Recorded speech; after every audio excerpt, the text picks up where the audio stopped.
Friends, അപ്പോൾ അത്തം കഴിഞ്ഞു, ഇനിയുള്ള ചിത്രയാണ്. അപ്പോൾ ചിത്ര ഈ പ്രാവശ്യം 2 എണ്ണം ഉണ്ട്, 1 അല്ല 2 എണ്ണം. അപ്പം ഒരു ചിത്രയ്ക്ക് നമുക്ക് റോഡ് സൈഡിൽ ചിത്രയുണ്ട്. നമ്മളപ്പോൾ ഇനി വഴിയോര പൂക്കൾ പറിച്ചിട്ടാണ് 2ാമത്തെ ദിവസം അത്തപ്പൂക്കൾ ഇടാൻ പോകുന്നത്. എനിക്ക് ശ്രീലാൽ എന്തെങ്കിലും ചലഞ്ചാണത്. ആ ചലഞ്ചിന് എന്നെ കൊണ്ട് പറ്റുമോ അല്ലേ, നോക്കാം. ഓക്കെ,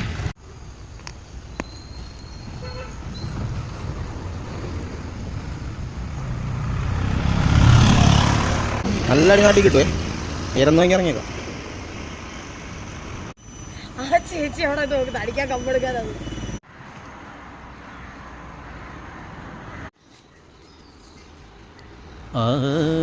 ഇന്ന് മുഴുവൻ ഇവിടെ വെക്കും. കിട്ടിയാ പൂ മാത്രം പറിച്ചെടുക്കുന്നത്, മരമൊക്കെ പഴുതെടുക്കുന്നു.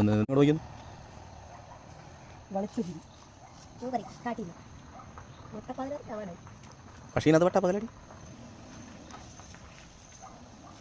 അതും കൂടി കിട്ടും നോക്ക്. ആ നിൽക്കണമൊക്കെ കിട്ടും നോക്ക്.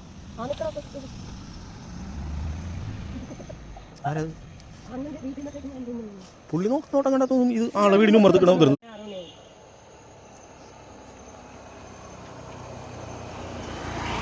അപ്പം വീട്ടിൽ വന്ന് കയറിയപ്പോൾ ഇത്രയും പൂവുണ്ട്.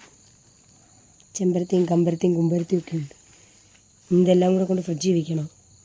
ഇതാ മക്കളെ, അങ്ങനെ തല്ലും ചവിട്ടൊന്നും കൊള്ളാതെ നമ്മളെന്തായാലും വേണ്ടില്ല പൂക്കളൊക്കെ പറിച്ചുകൊണ്ട് വന്നു. ഇനി നമുക്ക് പൂക്കളെ ഒന്നുകൂടെ മെഴുകണം. അപ്പോൾ അതേ ഇന്നലെ രാത്രിയിൽ മഴ പെയ്തിട്ടുണ്ടായിരുന്നു. അപ്പോൾ മഴയുടേതായ എല്ലാ അൽക്കുലത്ത് പരിപാടികളൊക്കെ ഇവിടെ ഉണ്ടായിരുന്നു. എന്തായാലും ഞാൻ ചാണകം മെഴുകി. ഇന്നത്തെ കളത്തിൻ്റെ തുടക്കം ഇടുന്നത് നമ്മുടെ കാട്ട് സൂര്യകാന്തി എന്നൊക്കെ പറയും. അങ്ങനെ ഒരു പൂ വെച്ചിട്ടാണ്. അതിൻ്റെ ശരിക്കും പേരെനിക്കറിയില്ല. കയ്പങ്കാട് എന്നാണ് പലയിടത്തും പല പേരാണ് പറയാറ്. അങ്ങനെ എന്തായാലും അതും മറ്റതും മറിച്ചതും ഒക്കെ വെച്ചും കണ്ട് നമ്മളെന്തായാലും പൂ അങ്ങിടുകയാണ്. നമുക്കിപ്പോൾ റോഡ് സൈഡിൽ തന്നെ കുറച്ചധികം പൂക്കൾ കിട്ടി. പക്ഷേ അത് പറിക്കുമ്പോൾ മറ്റുള്ളവർ നോട്ടമുണ്ടല്ലോ. പണ്ട് കാലത്ത് ഇതൊക്കെ സർവ്വസാധാരണമായിരുന്നു. അതായത് പൂ ഓണമായി കഴിഞ്ഞ് കഴിഞ്ഞാൽ പൂ റോഡ് സൈഡിലും അവിടെ ഇവിടെയും കാടിൻ്റെ അവിടെയും ഓരോ വീടുകളിലും ഒക്കെ ചെന്ന് പറിക്കുന്നത് സർവ്വസാധാരണമായിരുന്നു.